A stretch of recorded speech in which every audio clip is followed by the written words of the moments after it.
हमें ज्वाइन कर चुके हैं सीनियर एनालिस्ट मज़हर अब्बास साहब। सर बेहद शुक्रिया वक्त देने के लिए, गुड मॉर्निंग।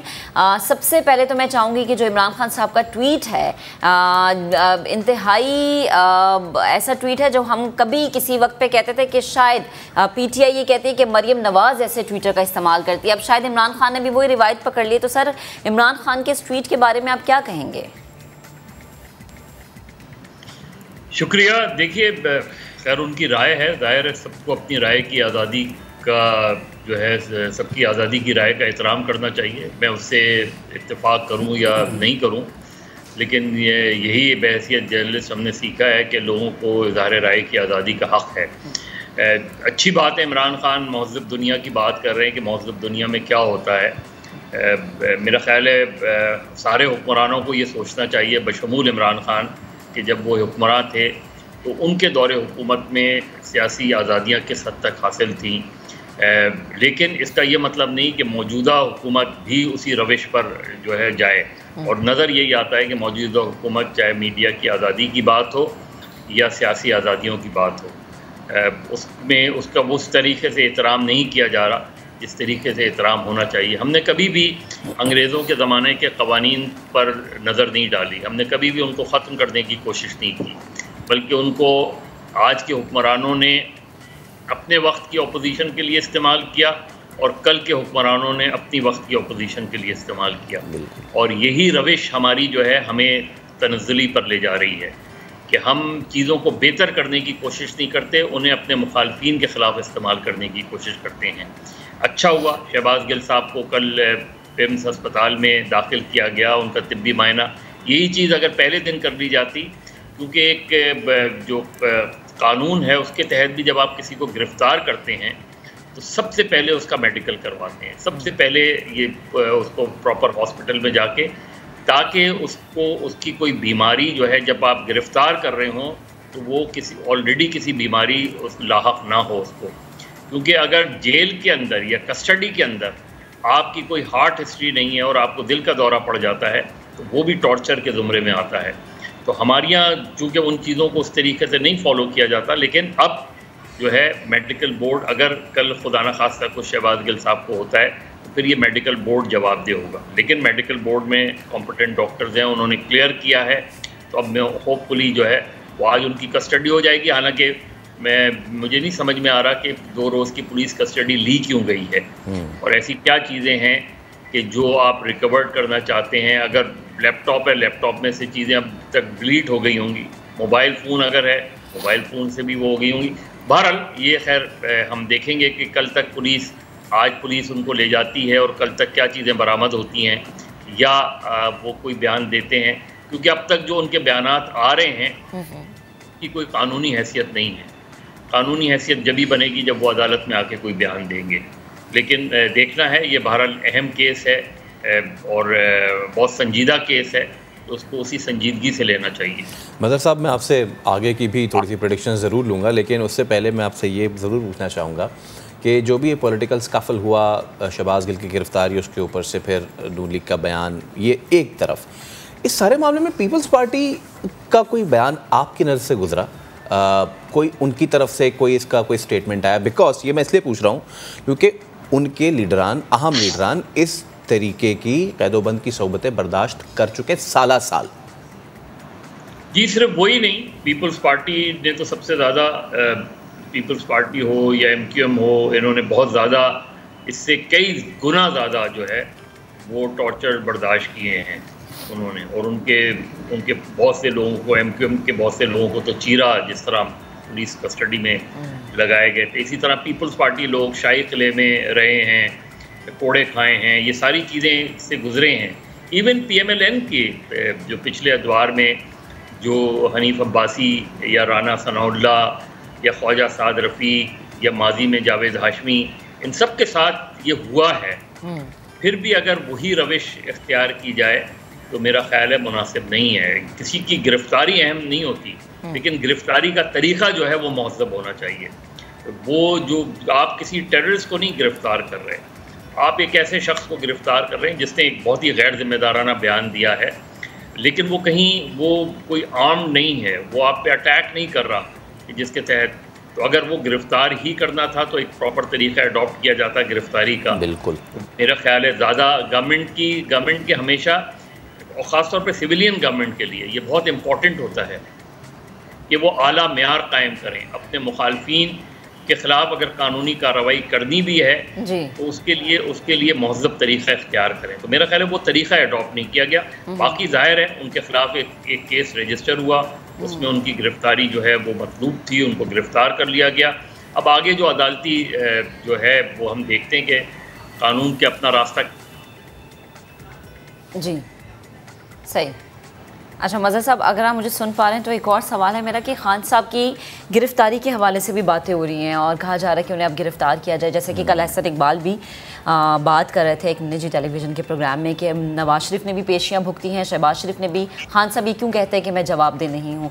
तो अगर खान साहब गिरफ़्तार हो जाते हैं दैन आप सियासी सूरत हाल किस तरफ जाती हुई देख रहे हैं?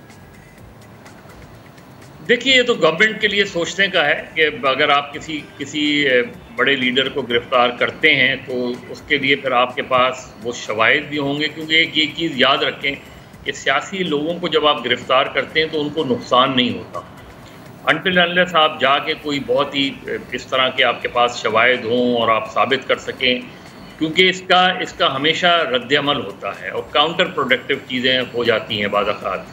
ये चीज़ें जो हैं ये आपको सियासी रहनुमाओं को मुकाबला सियासत में ही करना चाहिए। तो गिरफ़्तार कर सकते हैं, ठीक है। नवाज़ शरीफ साहब ने भी सख्तियाँ झेली हैं, इसमें कोई शक नहीं है। आपने मरीम नवाज़ साहिबा की भी कस्टडी रही है। नवाज़ शरीफ साहब के साथ जो है वो 12 अक्टूबर को जो सलूक हुआ वो मुझे पता है कि किस तरीके से उनको बेइज्जत किया गया, ह्यूमिलिएट किया गया। ये सारी चीज़ें हमारी तारीख़ का हिस्सा रही हैं। लिहाजा जब वो ख़ुद गवर्नमेंट में आएँ तो उन्हें आला मेयार कायम करना चाहिए, उन्हें बेहतर रवायात कायम करनी चाहिए। यही नहीं कि वो उन्हीं रवायात को फॉलो करें जिनके ख़िलाफ़ वो ख़ुद रहे हैं। ये पीपल्स पार्टी और PMLN के लिए सबसे ज़्यादा सोचने का सवाल है। और कौन कौन इस इत्तेहाद में आप देखें। बिल्कुल, और यकीनन ये वो तमाम तर रविश है मदर साहब, आप तो हमसे पहले से ये चीज़ें देखते आ रहे हैं। और ये जो एक मुल्क की जो सियासी सेहत है उसको इतना हमारी ये मुतासर कर चुकी है कि अब सिर्फ ये आप आएंगे तो आप उनसे खार निकालेंगे, वो आएंगे तो आपसे खार निकालेंगे। खैर मदर साहब, इससे बालातर होकर एक चीज़ मैं आपसे ये भी पूछना चाह रहा था कि आगे की आप क्या सिचुएशन देख रहे हैं? अभी अल्लाह अल्लाह करके तो इकॉनमी थोड़ी सी हमारी स्टेबल, अगर स्टेबल का लफ्ज़ ना भी इस्तेमाल करें तो थोड़ी सी राह पे नज़र आ रही है। कुछ डॉलर को पिछाड़ा है, कुछ दीगर चीज़ें ठीक हो रही हैं। ऐसे में अगर आगे सियासी रस्साकशी हुई तो कितना नुकसान देख रहे हैं, या फिर कोई सियासी रस्साकशी देख रहे हैं, या फिर कोई मिसाक देख रहे हैं? देखिए, इन्वेस्टर जो है आपका, उसका एतमाद अभी तक बहाल नहीं हुआ है और वो बहाल होगा भी नहीं जब तक आपके यहाँ सियासी इस्तेकाम नहीं आएगा। तो आपकी मईशत तो संभल नहीं पा रही।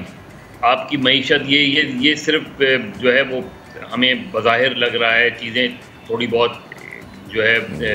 अब आप ये भी देखें ना कि 250 के करीब डॉलर पहुँच गया था और आज अगर नीचे आया है तो ये एक टेम्पररी फेज़ है। लेकिन एक कॉन्फिडेंस जो बिजनेसमैन का है, एक कॉन्फिडेंस जो इन्वेस्टर का है, वो अभी तक रिस्टोर नहीं हुआ। और वो इसलिए रिस्टोर नहीं हुआ कि उन्हें ये नहीं पता कि कल ये गवर्नमेंट रहती है या नहीं रहती है। और यही हमारे यहाँ पिछले 75 साल की तारीख रही है कि हमारे यहाँ सियासी इस्तेकाम नहीं रहा। अदम इस्तेकाम की वजह से कॉन्फिडेंस लोगों का नहीं आता उस पर। तो जब तक वो कॉन्फिडेंस नहीं आएगा, जब तक ये इन्वेस्टर को ये यकीन नहीं होगा कि ये सिस्टम चलता रहेगा, उस वक्त तक वो शेकी रहेगा।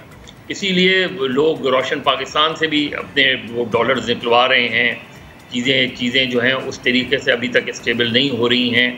तो जब तक एक डायरेक्शन नहीं सेट होगी उस वक्त तक मुझे नहीं लगता कि चीज़ें, अब फ़र्ज़ करें इमरान खान गिरफ़्तार हो जाते हैं या कल जब नवाज शरीफ गिरफ़्तार हुए थे तो शेकी हो जाती हैं चीज़ें। तो आज अगर इमरान खान गिरफ़्तार होते हैं या नाअहल हो जाते हैं तो उसके बाद ज़ाहिर है उनके जो फॉलोअर्स हैं वो खामोश घरों को तो नहीं चले जाएंगे। बिल्कुल। तो ये जो चीज़ें हैं इससे मईशत जो है वो बेहतर नहीं होगी। इस गवर्नमेंट को सबसे बड़ा चैलेंज यही है कि अगर आप मईशत को बेहतर नहीं कर सके तो फिर आपके ऊपर ये सवालात उठेंगे कि भाई ये सारी एक्साइज की अदम एतमाद की तहरीक की इसकी ज़रूरत क्या थी आपने, आप कोई कॉन्फिडेंस नहीं दे सके लोगों को, इसीलिए जो है वो जो है इन्वेस्ट नहीं कर रहे लोग, अपनी इंडस्ट्रीज़ बंद होने का ख़तरा है, टेक्सटाइल इंडस्ट्री को ख़तरात पेश हैं बहुत से।